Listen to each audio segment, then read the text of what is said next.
မင်းကလေးရေချိုးကနေဝင်းသွားတဲ့အချိန်မှာမျက်နှာချက်ကနေရေဒီရုတ်တရက်ကျလာတယ်အဲ့ဒီနောက်မှာမျိုးသမီးတရဲတကောင်ရုတ်တရက်ပေါ်လာတယ်ဒါပေမဲ့ထူးဆန်းတာကမင်းကလေးကလုံးဝကြောက်မနေပဲတရဲကိုတော့နှိမ်နှင်းမှန်ဟဲ့တယ်ဒါပေမဲ့မင်းကလေးထွက်သွားတော့မယ့်အချိန်မှာចောင်းသားအုပ်စုတစုဝင်လာပြီးမင်းကလေးထွက်သွားခွင့်ကိုခဏတားဆီးထားခဲ့တယ်အဲ့ဒီအချိန်မှာအမျိုးသမီးတရဲကတယောက်ယောက်တေးတော့မယ်ဆိုတာရုတ်တရက်တတိထားမိလိုက်တဲ့မင်းကလေးရဲ့ညွန်ကြားချက်အားလုံးကိုမေ့ပြီးပြေးထွက်သွားတယ်ကန်ဆိုးတဲ့ကောင်လေးတယောက်ကိုပြစ်မှတ်အဖြစ်ရွေးချယ်ခဲ့တယ်မင်းကလေးကကောင်လေးတွေရေချိုးကန်လေးကထွက်သွားတာကိုမစောင့်နိုင်တော့ဘူးသူမပြေးထွက်သွားပြီးရေပိုက်ခေါင်းပေါ်မှာတစိ့ကိုဖိပြီးအမျိုးသမီးတရဲကိုရေဖျန်းလိုက်တယ်တစိ့ရက်ဆွမ်းအားကြောင့်အမျိုးသမီးတရဲကိုရေဖျန်းလိုက်တယ်အမျိုးသမီးတရဲကဝမ်းနဲ့စွာပြေးလွှားနေပြီးခဏအကြာမှလုံးဝပျောက်ကွယ်သွားတယ်မင်းကလေးကကန်ဆိုးတဲ့ကောင်လေးကိုဖြည်းဖြည်းချင်းကြည့်ပြီးအပြစ်ကင်းစင်စွာပြုံးလိုက်တယ်စောင်းဟာနာမည်ကြီးနတ်ဆူတယောက်ရဲ့မွေးစားသမီးဖြစ်ပြီးသူမရဲ့မွေးရပါစွမ်းရည်အကြောင်းသူမဟာနတ်ဆိုးအားလုံးကိုမြင်နိုင်တယ်အဲ့ဒီနေ့မှာနတ်ဆိုးဝန်ပူးညွတ်တဲ့လူငယ်တယောက်ကိုလေ့ကျင့်ခန်းလွတ်ဖို့ဖိတ်ကြားခံခဲ့ရတယ်နတ်ဆိုးရဲ့စွမ်းအားကအရန်အားကောင်းပုံစားပြီးဆေးအွန်ဟီကဒီကိုရောက်လာတဲ့စတုထမြောက်လူထီပြီးသူတို့ထဲက3ဦးကကြာရှုံးပြီးထွက်သွားခဲ့ကြပါတယ်ဆေးအွန်ဟီကနတ်ဆရာနင်းထုံနေချိန်မှာနိုးဆက်မြည်လာပါတယ်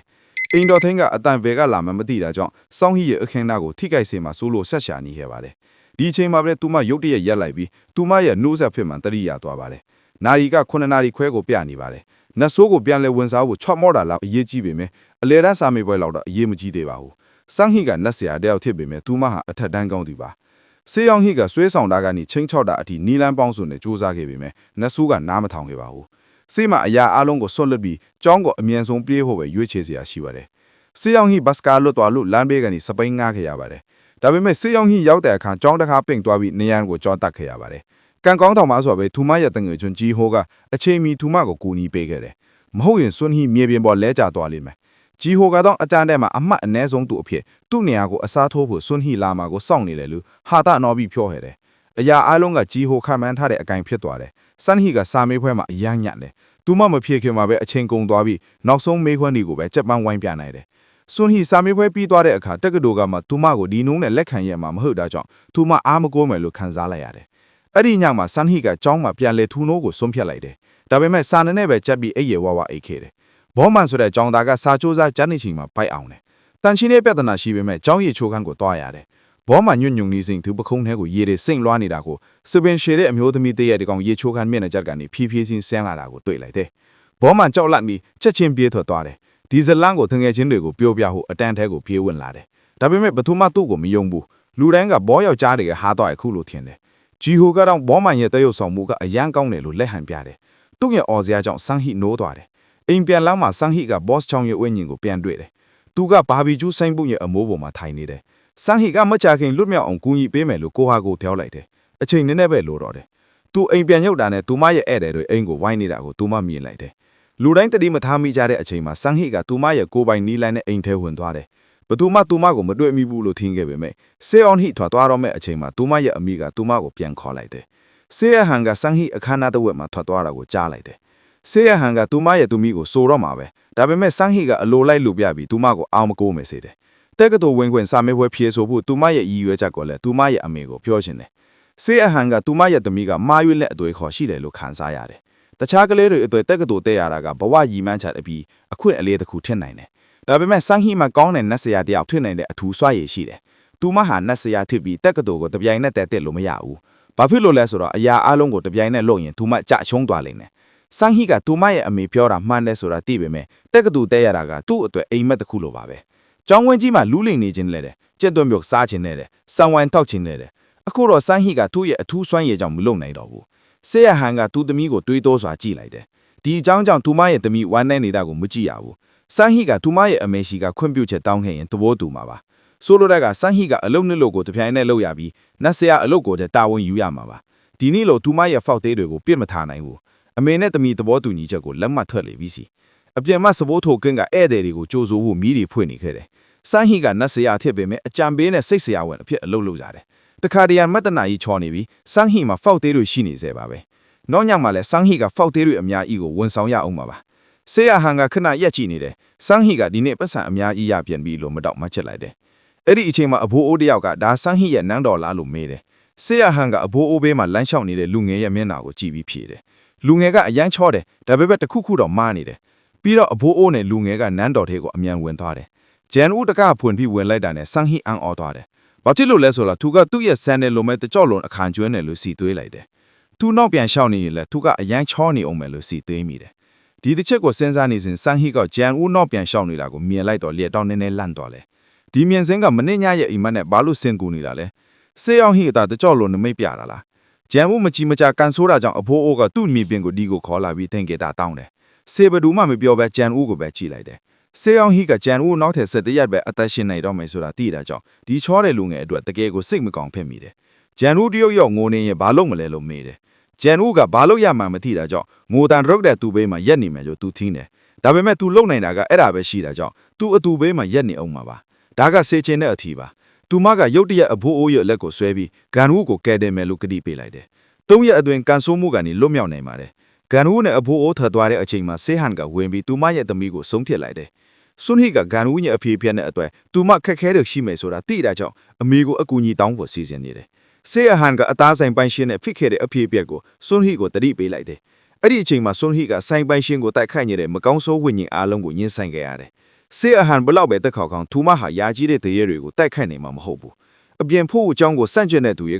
ကေတင်ဟိုနီးလာမရှိဘူးအဲ့ဒီအချိန်မှာတန်ရီတန်မြရဲ့ဥပဒေကအကျုံးဝင်တယ်စန်းဟီကဂန်ကူကိုကေတင်ချင်းရင်သူမရဲ့အသက်ကိုပေးဆက်ရမယ်ဆေးဟန်ဘလောက်ပဲပြောစန်းဟီကခေါင်းမာနေစေပါပဲဖန်ဒီကိတ်လက်ကိုပြန်လဲပြောင်းလဲချင်နေစေပါပဲစန်းဟီကသူမရဲ့သမီးပြောတာကိုကြားလေအခါဂန်ဦးကအရန်ထူးခြားရဲ့လူတယောက်လို့ပြောတယ်ဆေးဟန်ကသူ့ကိုပထမမြင်ချင်းလွတ်ပါကြသွားတယ်ဆေးဟန်မစက်ခါနေလို့ဘူးနောက်နေ့မနေ့မှာအန်အောစရာတစ်ခုဖြစ်သွားတယ်စွန်ဟီရဲ့အတန်းမှာကြောင်တန်တက်တယောက်ပြောင်းရွှေ့လာခဲ့တယ်အလေတန်းစာမြေကွဲတွေပြီးသွားတဲ့အချိန်မှာကြောင်ပြောင်းရွှေ့လာကနည်းနည်းထူးခြားတယ်ဒီအချိန်မှာစန်းဟီကသူ့စကွဲပေါ်မှာလဲလေဆဲပါပဲဘာဖြစ်လို့လဲဆိုတော့သူ့စာမြေပွဲကမကောင်းဘူးဆိုတာတေချာသိနေလို့ပါစွန်ဟီကတတန်းလုံးဖြောင်းနေတာကိုကြားတော့မောက်ကြည့်လိုက်တော့အဲ့ဒီကြောင်သားတစ်ကမနေ့ညကသူ့အဲ့တွေထစ်နေတာကိုတွေးလိုက်တာနဲ့သူမကအန်အောစွာမှာတက်လိုက်တယ်ဒီလိုရက်ကအားလုံးကိုအန်အောစေပေမဲ့ဂျန်ဦးကစွန်ဟီကိုတမင်ချင်းတွေစနာကြောင်သူနဲ့သူအချင်းလုံးကတွေးဘူးတယ်လို့ပြောလိုက်တယ်ဒါပေမဲ့ကျောင်းကထွက်လာတဲ့အချိန်မှာဂျန်ဦးကစွန်ဟီကိုစကားမပြောချင်သေးဘူးအဲ့လိုစနာချင်းရှိတယ်ဆိုရင်မရီဖို့တောင်တတိပေးလိုက်တယ်ပြီးတော့သူလက်ထွက်သွားတယ်အဲ့ဒီအချိန်မှာစန်းဟီကဂျန်ဦးကအရန်တော်တယ်လို့ခန်းစားရတယ်သူမဂျီဟိုကိုဒီအကြောင်းအရာကိုပြောပြတဲ့အခါဂျီဟိုကဂျွန်ဦးနန်းတော်ကိုပြန်ရောက်လာတာကိုစွန်ဟီကိုတတိပေးလိုက်တယ်စွန်ဟီကဂျွန်ဦးကိုဘလောက်ပဲချစ်သူတေးမှာပဲဟုတ်ပါတယ်စွန်ဟီမှာသူ့ကိုကယ်တင်ဖို့နီလန်တစ်ခုခုရှိရမယ်ဂျီဟိုကအတန်းခေါင်းဆောင်တန်ရာခံရတဲ့အချိန်မှာသူမပြောခဲ့တဲ့လုံလည်မှုကိုသိချင်နေတယ်ဟီဂျီကပြေးလာပြီးနှစ်ယောက်ကြာမှဝင်ဆွဲပိတ်လိုက်တယ်ဆေးကပြဿနာတတ်မယ်ဆိုလို့အထင်ပြုံးလိုက်တယ်ဆေးကဂျီဟိုကိုဟီဂျီနဲ့စာချက်ကိုချက်ချင်းတွင်းတော်လိုက်တယ်ဆေးကဂျုံငုကိုအတန်းထဲမှာပြောခဲ့တဲ့အကြောင်းအရာတွေကိုပြန်တရိရတဲ့အခါသူကတကယ်လို့ရင့်ကျက်သွားတယ်သူ့ထက်တရုပ်စီတာဖြစ်ဖို့သူမကပိုထိုက်တန်တယ်လို့တောင်ခံစားရတယ်အဲ့ဒီငါအိမ်ပြန်လဲမှာစန်းဟီကဂျုံငုကိုတတ်ဖို့ဆိုင်းပုတ်ကိုတမင်လုံနေတာကိုတွေ့လိုက်တယ်ဂျင်နူကသူ့နေရာကိုအစားထိုးခြင်းတယ်ဂျင်နူကိုကဲတင်ဖို့သူမချက်ချင်းပြေးသွားတယ်ဒါပေမဲ့ဂျင်နူကဒီလိုကန်ဆိုးတဲ့အဖြစ်အပျက်တွေကိုကျင့်ကြားရသွားပြီဒါသူမမသိဘူးသူ့ရဲ့အရွယ်သွင်းတွေကအတော်လေးကောင်းတယ်ဆိုတော့စွန်ဟီကသူ့ကိုကဲတင်တာကဂျင်ဦးအထက်ပြဿနာဖြစ်သွားတယ်ထို့သွားခင်မှာသူမကတခြားသူတွေရဲ့ကိစ္စတွေမှာဝင်ဆွဲပိတ်တတ်တဲ့သူလို့တော့အပြစ်တင်လိုက်တယ်စွန်ဟီကသူ့စူဘူးကိုခံရပေမဲ့သူမကတော့မစိတ်မဆိုးဘူးစွန်ဟီကမစ္စတာဝမ်ရဲ့နန်းတော်ကိုတွားပြီးသူ့ထက်ပိုကောင်းတဲ့နတ်ဆရာတယောက်ကနေအချမ်းညံတောင်းတယ်သူ့ရဲ့အချမ်းကိုသူမရဲ့အမေကိုပြောပြဖို့လေသူမမမေ့ခဲ့ဘူးဒါပေမဲ့မစ္စတာဝမ်ကစွန်ဟီရဲ့အမေရဲ့အဓိကနတ်တဘိုးကဘိုးကျူတုံတင်ဖြစ်တာကြောင့်စွန်ဟီအတွက်အဆောင်လက်မှတ်မလုံတော့ဘူးလို့ဆုံးဖြတ်လိုက်တယ်သူမမှာကောင်းငင်ငါးထားတစ်ချောင်းရှိတယ်ဆိုတော့မစ္စတာဝမ်ကသူမကိုအနောက်ချက်စေမှာဆိုလို့အရန်ကြောက်တယ်စွန်ဟီအတွက်အဆောင်လက်မှတ်လုံနေစဉ်ခုဖြစ်သွားရင်သူ့အသက်အန္တရာယ်ရှိနိုင်တယ်ဒါပေမဲ့စွန်ဟီကပတ်စံကိုစပွဲပေါ်မှာတဲလိုက်တော့အရာအားလုံးကမြန်ဆန်ဆန်နဲ့အဆင်ပြေသွားတယ်စွန်ဟီကကင်ကေတာ၅ခုကိုလက်ထဲမှာကင်ပြီးချက်ချင်းအိမ်ပြန်သွားတယ်နောက်နေ့မနက်စွန်ဟီအတန်းထဲရောက်တော့တငယ်ချင်းတွေတခုအကြောင်းကိုကောလာတလားတွေပြောနေတာကိုတွေ့လိုက်တယ်ဘောမန်ကမနေ့ညကရေချိုးကန်းမှာမေ့လဲသွားတာကိုသိလိုက်တယ်သူ့ခန္ဓာကိုယ်အတိုင်းကဆွေးဆိုနေပြီးပါးကလည်းအတိတ်ပဲမရှိတဲ့စကားတွေပြောနေတယ်စွန်ဟီကဂျွန်ဦးကိုမြင်တော့ပြုံးလိုက်တယ်ဒါပေမဲ့အဲ့ရဲ့ပြကြောင့်သူမအယမ်းပင်ပန်းပြီးမေ့လဲသွားတယ်ဂျီဟိုကစန်းဟီကိုချက်ချင်းကူညီပေးခဲ့တယ်ပြီးတော့တောင်းဆိုထားတဲ့အတိုင်းစီးရုံကိုခေါ်သွားခဲ့တယ်စွန်ဟီကနေ့လေအထိအိပ်ပြောသွားတယ်အဲ့ဒီညမှာဂန်ဦးရဲ့အဖိုးဦးကတင်ကေတယူဖို့ဆေးယောန်ဟီရဲ့နန်းတော်ကိုတွားခဲ့တယ်ဒါပေမဲ့ဆေးယောန်ဟီကပေးဖို့မငင်းလိုက်တယ်ဆေးကဂျွန်ဦးကိုတင်ကေတယူဖို့ဒီကိုကိုယ်တိုင်လာစေချင်တယ်ဂျန်ဦးတကားဖွင့်ပြီးဝယ်လိုက်တာနဲ့စွန်ဟီကသူ့ခန္ဓာကိုယ်အတိုင်းကရေတွေနဲ့ဖုံးလွှမ်းနေတာကိုတွေ့လိုက်တော့သူမကအံ့ဩသွားတယ်ပြီးတော့ဂျန်ဦးကထိုင်ပြီးတင်ကေတ၅ခုရဲ့ဇင်းနှုံးကိုတိုက်ရိုက်မေးလိုက်တယ်စွန်ဟီကတကယ်ပဲဒီဟာကိုမစင်စားမိခဲ့ဘူးသူမမပြန်ပြေခင်မှာပဲဂျန်ဦးကစွန်ဟီကိုလိမလက်ထားတဲ့နတ်ဆရာတရားလို့ထင်နေလို့သူမကိုစူပူလိုက်တယ်သူမဆက်ရှင်းပြနေခင်မှာပဲအဖိုးအိုးကိုနန်းတော်တဲကနေဆွဲထုတ်လိုက်တယ် အဲ့ဒီညမှာဆွန်ဟီကသူမရ college ဝင်ခွင့်စာမေးပွဲအဖြစ်ဆိုစဉ်ကိုစိုက်ကြည့်နေခဲ့တယ်သူမကတွင်ဆိုတော့မရှိပဲယူလိုက်တယ်ပြီးတော့ဂန်ဦးကယ်ဆယ်ရေးအဖြစ်ကက်ကိုကတ်လိုက်တယ်ဂန်ဦးကယေနစ်စီဟိုကန်ဂျာမှာရှိပြီးမစ္စတာဝေါင်ရဲ့ဆွဲလက်မှတ်တွေကသူမမှာရှိနေဆဲပါပဲစန်းဟီကဂန်ဦးကိုကယ်ဆယ်ဟိုတတ်နိုင်ဆုံးအလုပ်လုပ်မယ်လို့ဆုံးဖြတ်လိုက်တယ်အဲ့ဒီမနက်ကြီးဟိုကဆွန်ဟီမှာဆွဲလက်မှတ်တွေအများကြီးရှိလာကိုမြင်တဲ့အခါဘောမန်ကိုတခုပေးဖို့တောင်းဆိုတယ်ဘာဖြစ်လို့လဲဆိုတော့ဘောမန်အိမ်ထဲမှာတခုခုကိုမြင်လိုက်တယ်လို့သူယုံကြည်နေလို့ပါပဲ